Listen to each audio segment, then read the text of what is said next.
What's going on, everybody? This is Moose and Brian here from OccupyFantasy.com.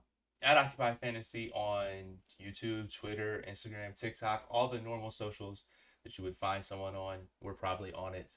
I'm your host, Moose, at CFB underscore Moose on Twitter, or X is where you can find me.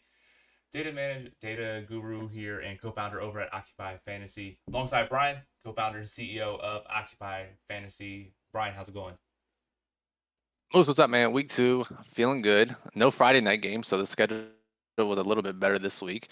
What about you? How was week one for you from a workload perspective, getting back into the groove of things?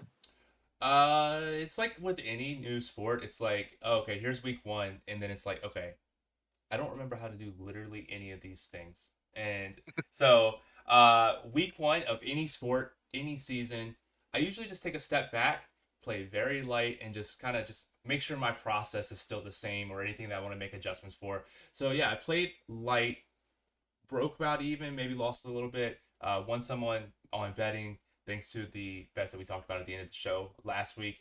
But yeah, just kind of played light, get into the groove, and I think my process is still good. So on to week two, ready to fire. Absolutely. I feel the same way. Profitable week one for me, feeling good. And now we're here. So this is Beyond the Model live Q&A week two. For those of you who are tuning in, what's up? We're doing everything on these shows on Saturdays for these live Q&As. DFS, obviously, DraftKings FanDuel discussion. Fantasy football season long start sit questions, trade questions, waiver questions. We're here to answer those for you as well. Survivor picks. I know we helped a lot of people last week, Moose, by telling them not to play Cincinnati, and many of us are very fortunate that we didn't. And Yes. as a Bengals fan, I know that was painful for you, but in terms of our potential pockets down the line, it was very good. And also, we're discussing prop bets. We got some good ones at the end of the show last week. So, any football question you have for week two, Moose and I are here to help you out. Absolutely, yes. And I know we got a lot of comments talking about my microphone not being great at all. So, one, I want to say apologies for that. Shouldn't happen again. I've made a lot of adjustments, did a lot of research into this. So, if it sounds better, if it sounds okay to you guys, if the volume levels are need to be anything, just let me know what you think about the newer microphone filters and setup. Would greatly appreciate that. And we already have some questions, Brian. David in the chat, usually one of the first people to say hello to in these chats. So absolutely appreciate your time being here, David. He said the model's really high on golf, but thoughts on Baker and the Tampa Bay side of a stack is save some salary and I think just as much upside. And Brian, for me, I kind of have a little formula to determine some stack rankings. Obviously, Detroit is high up there as well, but overall and fifth for me is I do have that Tampa Bay side, and as we've talked about for best ball all off season, that Tampa Bay stack can really shoot in any given week.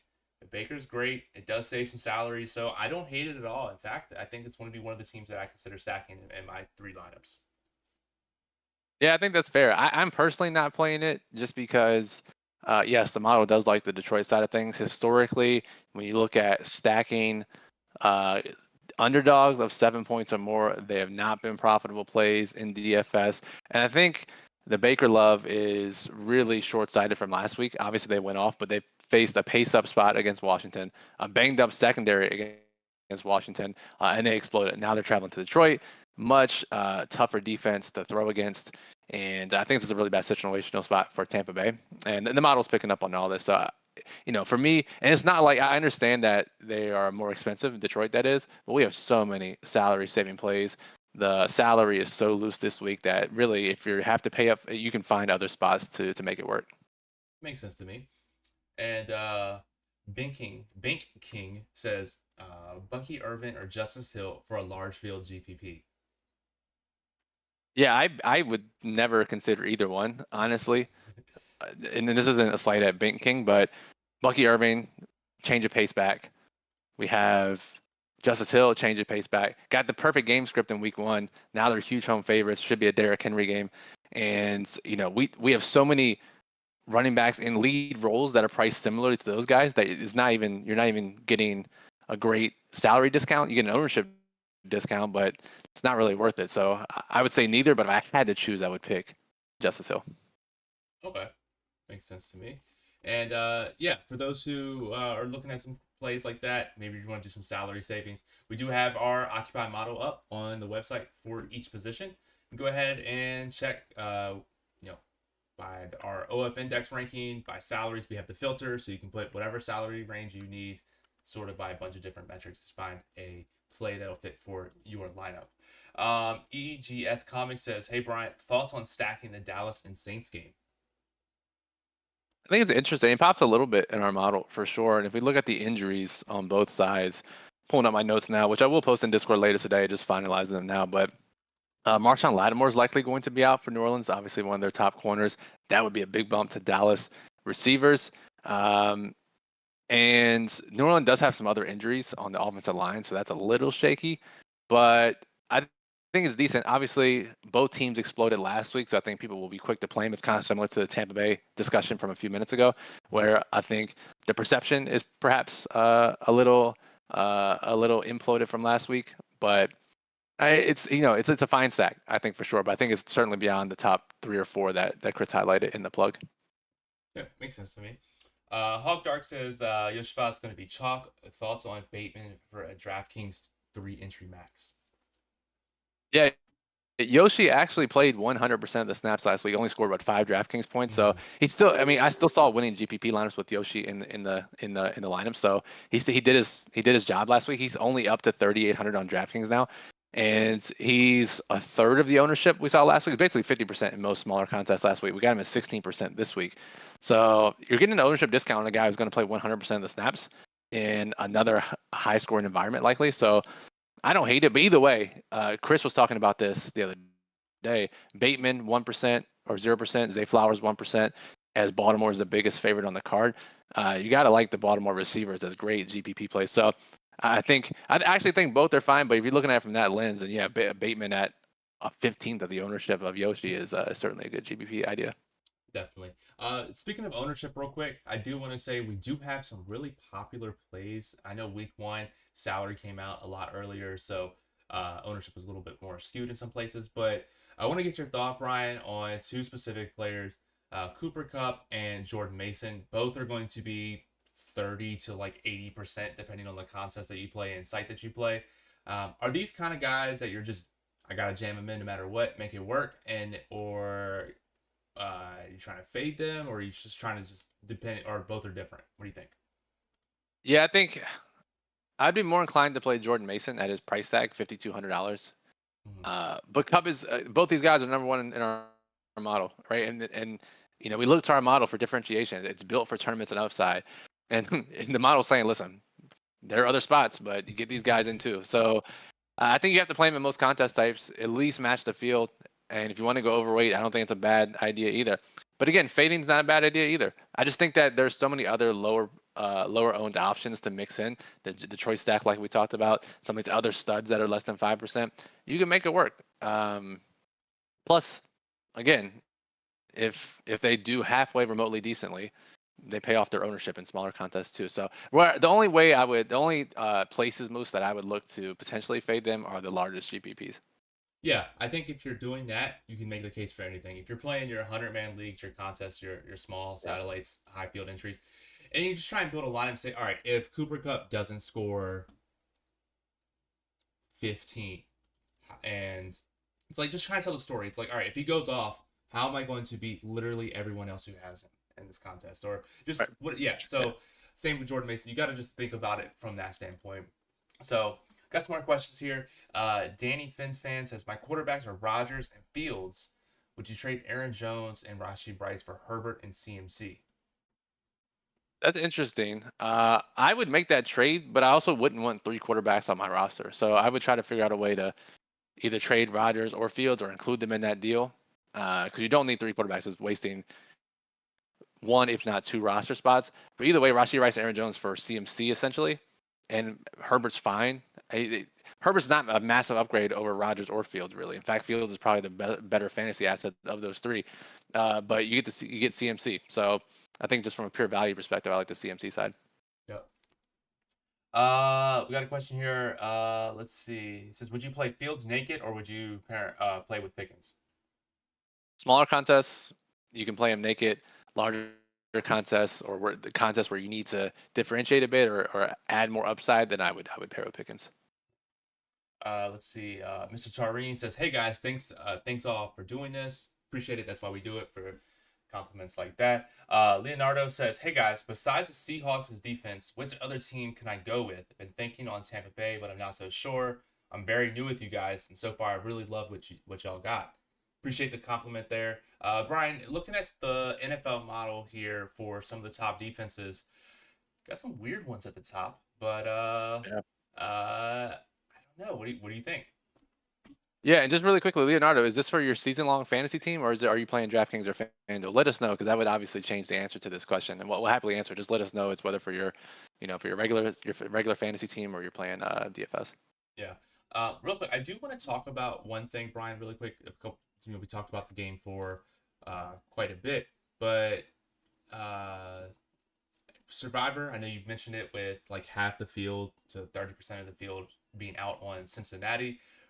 And it seems like, honestly, there's a play like that this week as well, where it's like, yeah, they're probably a good play in a vacuum, but in the whole grand scheme of things, not really.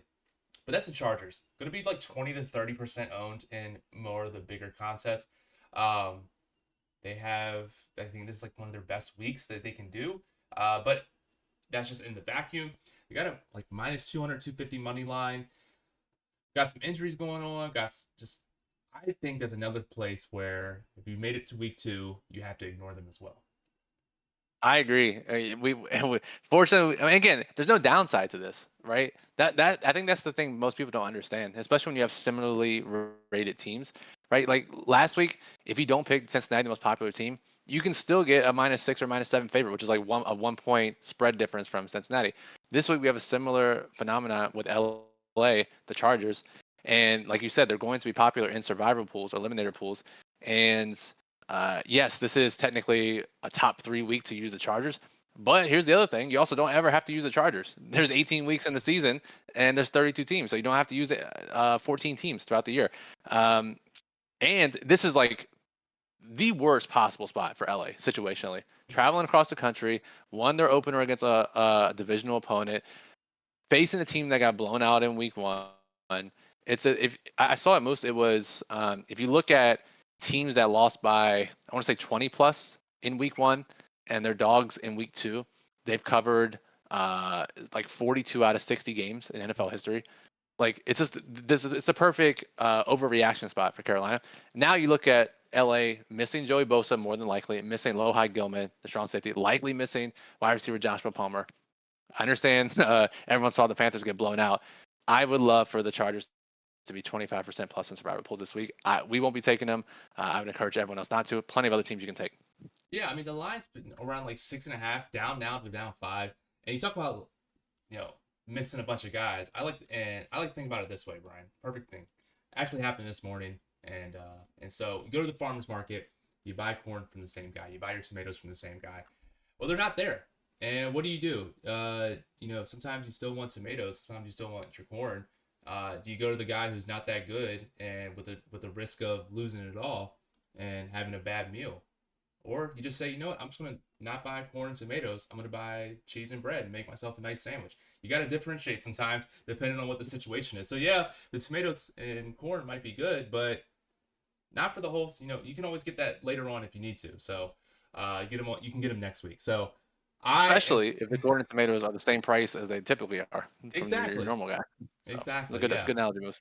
yep. So yeah, so you don't need your hashtag corn and tomatoes this week with the Chargers. With the Chargers. Absolutely, yeah. So, all right, cool. So we got a lot more people in here. Let's see. Danny Finspan said, actually, if I made the trade, I would have Cook, Achan, and CMC, which is a crazy backfield. That's Uh, pretty crazy. And you'll need it because CMC is going to be out for like 6 weeks now. So yeah. J2 Nice says, start White versus Detroit or Stevenson versus Seattle. Um, I will say for other people here as well, if you are saying like a star sit question or anything like that, just let us know. Is it fantasy football, PPR, non PPR, DFS, which site, which contest type, so we can go ahead and better answer those questions here. yeah, I would say White's going to catch more passes more than likely. I will say Rashad White, and it is close. It's closer than I think you probably would have thought preseason, but I'll say Rashad White. James says that he actually loves the Chargers defense this week. Um, Yeah, we have them at. If we look at projected ownership on our model so far, I wouldn't be surprised to see the Chargers be pretty popular based on what we saw last week, and they are the most popular defense on the slate. So, Moose, if we got a lot of leverage to gain by fading the Chargers here in week 2. Yeah. Leonardo from his other question talking about Seahawks defense was on the FanDuel main slate. FanDuel main slate. Okay, I'll tell you the top defenses that are modeled for FanDuel. It's Jacksonville against Cleveland, who's having offensive line issues, and Deshaun sucks. You also have Houston in that Sunday night football game. Let's not forget about them against Chicago. And then Seattle is our number 3 team. So I think those are the 3 teams that our model likes the most when it comes to the FanDuel main slate. Yep. Conscious Machine says 2 flex is playing Sutton and Javante in a 12-team full PPR insane. I lost Walker and the free agent list is weak. No, not necessarily, right? And we had this question in Discord earlier in preseason when someone drafted a couple guys from the same team.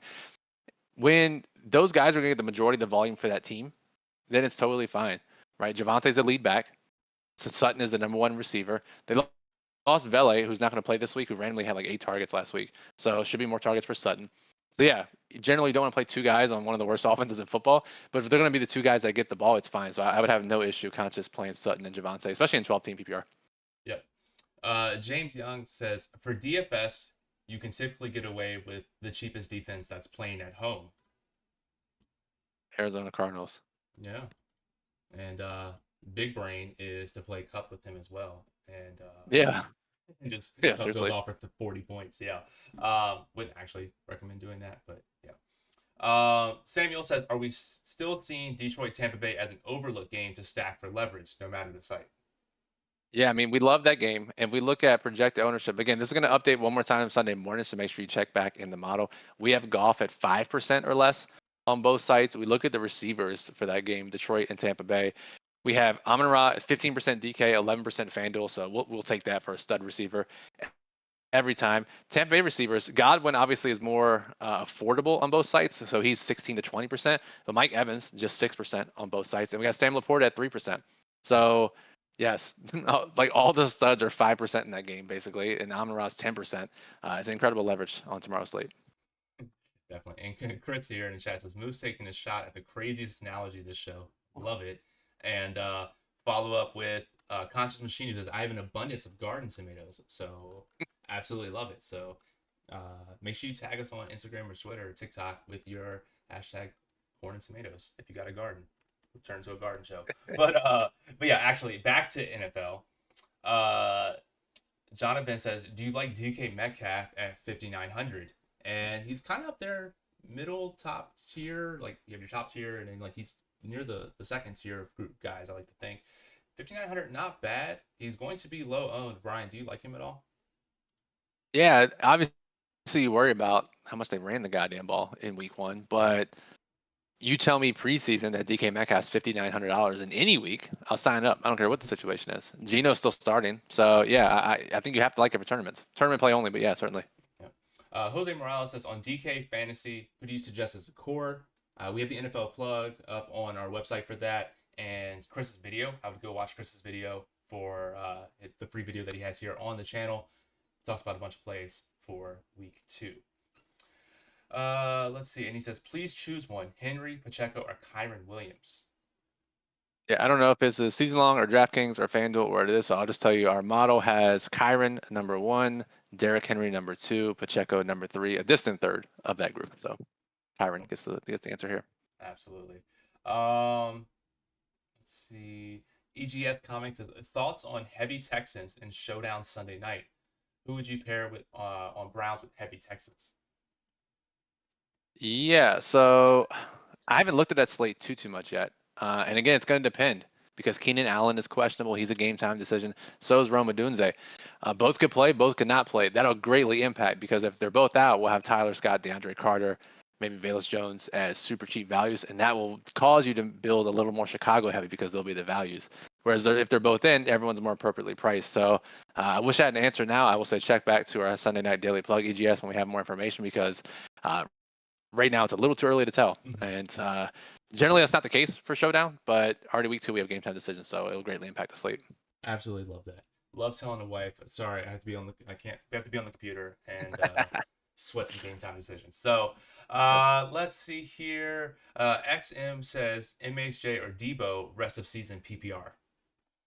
Yeah, I think you look at preseason ADP, and again, as we've said in all of our shows basically over the past 10 days, that preseason ADP is still more predictive up until about week 5 as in terms of rest of year scoring compared to year to date. So Marvin Harrison Jr. had an earlier ADP, so we'll say Marvin Harrison. That could change very quickly based on how slow he looked randomly in week 1. But I think it could just be unsure. He didn't play a lot of preseason. So I think if you were trading, I think whoever has Debo would ask, if you have Marvin Harrison, you're like, hey, I'll trade you to the Debo owner. The Debo owner would be like, I want a little more. So I would rather have Harrison plus X if that's the case. So I would say don't bail on Marvin Harrison Jr. just yet. Makes sense to me. Cool. So, and then one other question, Mr. Shireen says, for that game, is it crazy to have both Gibbs and Montgomery together for showdown on DraftKings? Yeah, I don't think it's too crazy because it was optimal in week 1, and that was the winning GPP lineup was both those guys. Just understand what has to happen for a lineup like that. That means golf is likely not optimal. Likely means a kicker or defense is involved. You have to build accordingly. I don't think it's going to happen again this week because Tampa Bay is a great matchup already. For those who either missed Chris's video or haven't read the Daily Plug yet, Tampa Bay blitzes a lot. They don't care. They keep blitzing. Golf is the best in the league versus the blitz. And despite their blitz efforts, we expect Detroit to pick up the blitz and give Jared Goff a lot of clean pockets this week. That's why he ranks to the top of our model. And Moose, if you want the cherry on top for Detroit here, I know there's a question about the running backs. I think you can do it. Just build the right way, Torium. But if you look at Tampa Bay's injuries this week, one of their top corners, Zion McCollum, is extremely questionable. So has to go through concussion protocol. Free safety Antoine Winfield is out, and their slot corner is questionable with an illness.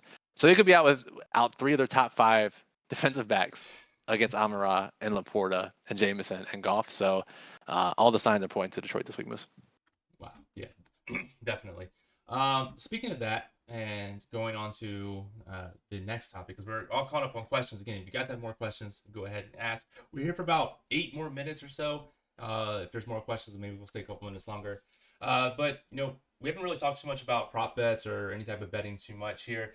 I think we both went 1-0 on our play prop that we recommended yesterday or last week. I know mine was under on the Bengals kicker kicking points. It turns out Cincinnati's just hashtag not good. But do you have any plays that kind of stood out for you, Brian, that was that popped up on any site? Yeah, let's take a look here. I will let me pull it up on my side.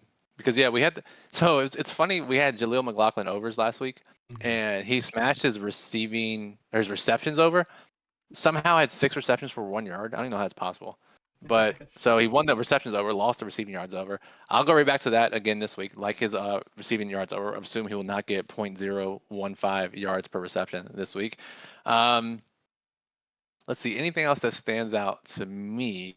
I was gonna say I'm actually playing with some house money on my kicking over or kicking under last week. So I'm gonna go with a little single game parlay here. I have zero idea what this would pay, but I'm gonna go Amon-Ra St. Brown under receptions. Oh, which right now already doesn't sound like the best thing. And I'm gonna do Jahmyr Gibbs over rushing yards. Pair that together on a little single game parlay.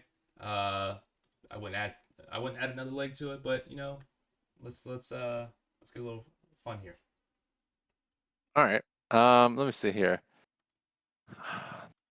I'm looking at what makes the most sense to me, and I was a little shocked at how much they rotated Carolina's backs last week. So Miles Sanders overs are interesting. This is a very, very niche prop.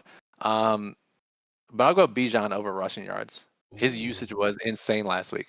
Depending on where you go, I think DraftKings pick 6 line at 64.5, so it's gonna be somewhere around there. But some of the best usage he's seen. He looked fantastic. The numbers just didn't translate. Assume Atlanta won't get blown out again. Bijan over 64.5 rushing yards, probably my prop of the week. Cool. Danny Fins fan listed his whole roster. I'll let you read that, Brian. And he's really, I guess he really wants CMC, but I'll let you read that. Yeah, I truly don't want to read it. I'll just say that if you can get McCaffrey and Marvin Harrison Jr., do it. Herbert's doesn't matter to me, right? Rodgers, Fields, as long as he starts, he's going to get more fantasy points just through his legs. So I like Fields starting, but if you can get CMC and Marvin Harrison Jr. for cheap based on their week 1 performances / injuries, then yeah, I would do that. Yep. Jose Morales has best defense for 2,900 or less. Is there even a defense? I guess there's like a handful. Yeah. We sort Arizona, by baby. yeah. Or somebody. Arizona. So Arizona at home against the Rams. You look at one, they're favored at 2,300, which is very rare. Rams dealing with offensive line issues without one of their top receivers. Arizona, $2,300. I'll say them. Yeah, I just went in the model sorted by OF index with under 2,900, and yeah, Arizona. So They're also, even if you don't sort for salary, they are the number one defense in our model this week. yeah, I was trying to, yeah, whatever. Samuel here says the league has been going more mobile quarterback. Are 2+ team stacks still viable versus naked quarterback? Yeah, just not. And as Chris wrote this in the plug, not necessarily in the first couple of weeks of the season, not because of what you're describing, because the pricing is so bad on FanDuel and DraftKings.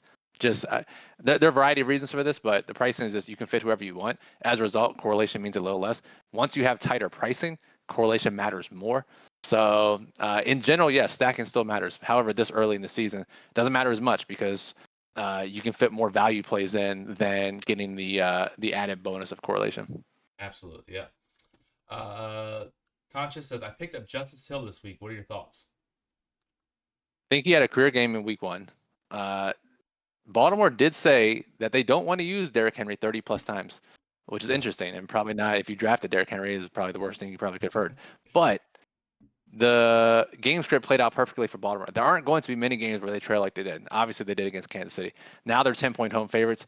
Definitely sets up for a Derrick Henry game. I would hold on to Justice Hill. If he comes out and does what he did again this week in a different game script, like, all right, now we have like a Tajay Spears light for Baltimore essentially because the same setup there. I would hold on to him. I wouldn't start him this week, but if he comes out and does it again, it's like, all right, now I got a little flex option I can use on my fantasy team. Yep. Swaggy says Mason and Sharp a lock button in cash games, IMO. And I think Mason, yeah, definitely. What do you think about Sharp? Yeah, so Kenneth Walker, doubtful, not going to play with his oblique injury. Zach Charbonnet, we only have 12% projected ownership right now, 5,800 on DraftKings, 6,300 on FanDuel. I was hoping he'd be a little cheaper, just to be fair. Mason, absolute lock button. Charbonnet, I'm not sure. There are other good options. Brees Hall, we have at 33% on DraftKings. Kyron at 21%. Charbonnet is the 4th highest projected ownership running back. So by that definition, he wouldn't make the cut. However, I like Charbonnet this week. He's the number 2 running back on our model. Going to do it all, run, pass, catch. So I don't know if he'll pass, but run and catch. So yeah, I don't think he's a lot. Mason is a lot. Charbonnet is a guy that if you need to fit him in, you can. Yep. From Bryce Long, would you trade Godwin and Bucky Irvin for Worthy and redraft PPR? That's interesting. Yeah, so I think, and we've talked about this. I think we talked about it last week, Moose. For those who are either new to season long or maybe have forgotten that, generally, if you just look at pure value, often 2v1, two for one trades are pretty equal. But when you add in the added benefit of whoever that extra player is, you get to fill your roster with on the one side, almost always makes that side more valuable. So yes, Godwin very consistent. Irvin 1B running back 2 for Tampa Bay, but Worthy has a chance to really explode now, especially with Hollywood on. It sounds like he might be out for the year, so I would make that trade. I would make that trade for Worthy. Makes sense to me. And then one of the last things we like to do on the show, we didn't get a chance to really do it last week. We had way too many questions, but we'll go ahead and squeeze it in here. Brian, we normally talk about our wide receiver criteria we're going to be using for this season. 5,000 or less on DraftKings, 10% or less projected ownership in our model. And the thing is going to be who is going to score a touchdown.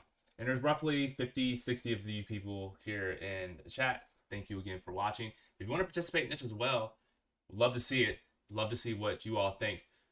What wide receiver do you think? And if you don't have it handy, just pick a wide receiver you think is cheap. Don't worry about our projected ownership. Which one's going to score a touchdown? And Brian, I have one up here, which might seem a little crazy, but maybe it's not. So curious. I mean, what do you think? I have 2. First one is how's it not Brian Thomas Jr., star of the show, star of Occupy Fantasy for the entire summer, number 1 ranked sub 5K receiver on DraftKings or model, also sub 5% owned. Easy answer is Brian Thomas. That just feels too easy. So I'll go with Quentin Johnston. If Joshua Palmer is indeed out, Quentin Johnston actually got a lot of looks last week, and didn't look fantastic. Looked serviceable, but could be a top 2 option this week on LA if Palmer is out, and facing Carolina, who could not stop any passes last week. So yeah, I'll say Brian Thomas and Quentin Johnston. So for me, we hyped him up a lot over the years, and you sort by our projected targets in the model, he's really high up there. Greg Dortch over for the Cardinals. Dortch, baby. Absolutely do it. But the actual play that I have zero idea why he's still 2%. It's Raheem Shaheed, who we saw how explosive he was last week. I know Dallas is a better team, but as easy as he can be explosive and get those long plays, I think Shaheed's also up there as well. Yeah, I mean, Rashid at 2% is when you want to play Rashid Shaheed. Cheap and low owned. That's when you want to play Rashid Shaheed, guys like him. So I agree with that. So we got Brian Thomas, we got Quentin Johnston, we got Like the Dortch Torch, and we got Rashid Shaheed. I like it. And I'll be throwing that parlay in here after we leave the show. Yes. So Samuel says, did I miss the Survivor pick? So let's go a recap of Survivor. So most popular, we believe, is going to be Baltimore. They are 9-10 point home favorites. Biggest money line on the week. I think that's rightfully so. Our numbers show this is the 4th best week to use Baltimore, which honestly is pretty good for a really good team. You would think that there would be much better spots down the line. We only got 3 more spots better than this, according to what we're looking at. So I think Baltimore rightfully is the number 1 team this week. LA, the Chargers, are the team we discussed earlier that we feel are the fade of the week. Last week, the Bengals were the fade of the week. This week is the Chargers. Line's moving against them. They have injuries. Bad situational spot. Going to be 20% plus owned. It is the 2nd best week to use them. But as I said earlier, you also have the choice of not using them the entire season. So most other teams that look good, Philly, Houston, and I like Detroit. Detroit is really sneaky. We have them at less than 5% projected Survivor ownership. But this is the 4th best week to use them. They're the 2nd highest money line of the week. Yeah, I think that just comes off of how they looked last week, and there's so many options. It's kind of like everyone just gears towards whatever Survivor optimizer or whatever people are saying to say is the best play. So you have your Baltimore and your Chargers that are really, really top heavy. But yeah, I also like Detroit as well. Anytime you can get a team that's top, and we're on week 2, top and one of their top 5 best spots to use a team, one of the highest money lines on the slate for not a bajillion % owned. I think that's definitely something you have to keep in consideration. And yeah, so I would say maybe play Baltimore, play Detroit. San Francisco's also in there for me a little bit, but just don't play the Chargers. Just don't play Chargers. Here's the thing. Look at this way. Most Baltimore, we have 30% projected ownership. Detroit, we have 3%. Yeah. Baltimore minus 440 on the money line. Detroit minus 360. Obviously, Baltimore's a little better. The 4th best week to use both teams. Mm-hmm. Baltimore shouldn't be 10 times as owned. So exactly, yeah. If you don't want to, if you're the type of Survivor players like I'm never going to play that most popular, which is Baltimore this week, the Detroit's a good pivot too. Yep, absolutely. So as we wrap up here, I'm going to rapid fire the last couple questions that we have here, and then we'll go ahead and take this out here.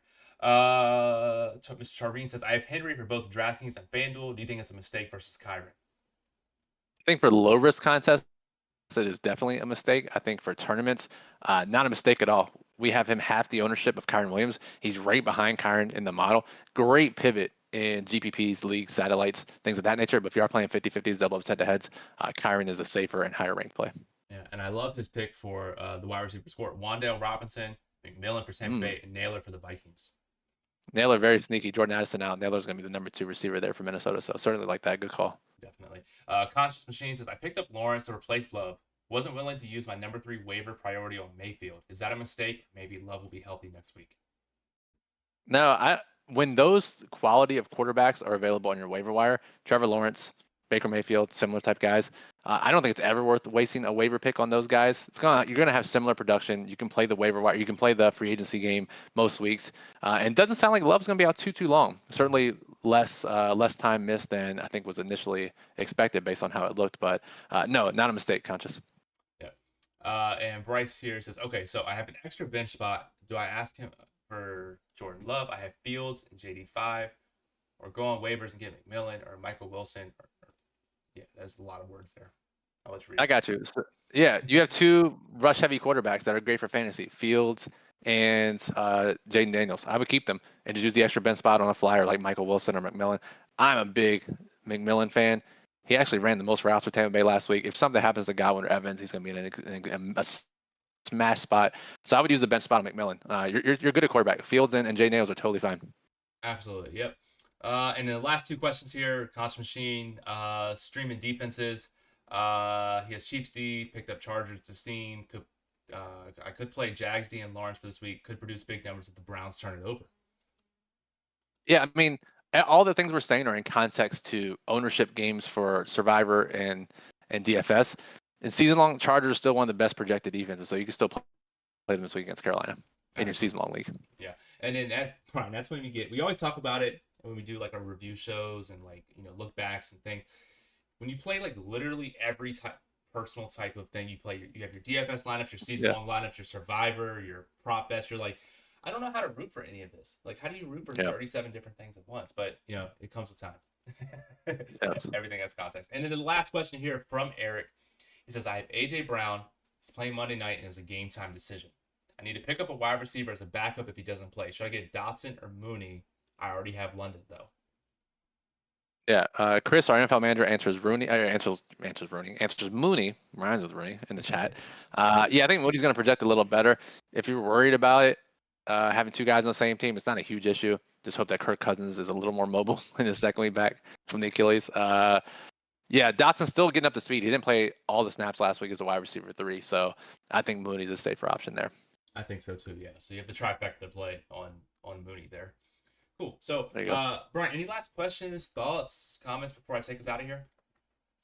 Yes, some housekeeping. Obviously, we didn't talk a ton of DFS today, but make sure you go check out Chris's work, OccupyFantasy.com, the daily plug. He has all of his top plays and lineup strategies and slate notes there. He also put out the video last night here on this channel, all of his top plays for FanDuel and DraftKings. Go watch that. Rewind it back for Survivor and season-long ideas. We get a couple of prop bets. Speaking of bets, check out .Bet Show, sponsored by Occupy Fantasy. That's tomorrow morning at 11 a.m. Eastern on .Bet's channel. He was in the chat earlier. He had like a 60-1 touchdown only parlay last week, which is insane. So make sure if you're the type of person who wants some props, Moose and I aren't putting out a ton. Go watch .Bet Show. He'll give you some props. And for Monday, typically I do the pre-recorded videos for Showdown Monday mornings. I have a golf tournament on Monday morning, so we'll do a live stream pre-lock Monday evening, probably 5 or 6 p.m. for that Monday night game. So you open up YouTube noon Monday, you're like, where the hell's the Showdown video? Just know I'll post a note here on YouTube too, but it will be a live stream Monday night for that. Oh, absolutely, yeah. So, and then on top of that, like Brian said, Discord, go ahead. Discord's an awesome place, and especially going to be on MMA nights like tonight. Love sweating the fights with you all. If you're not an MMA fan, we also like to sweat other sports as well. OccupyFantasy.com/Discord and figure out how to get access to that. But yeah, until then, I think that'll all do it for today's show. We'll Subscribe. Like the video if you made it this far. If you did, I actually applaud you for making it this far. You did a good job. If you like the video, like the video. But yes, until next time, Wilson Brian from Occupy Fantasy. Have a good night.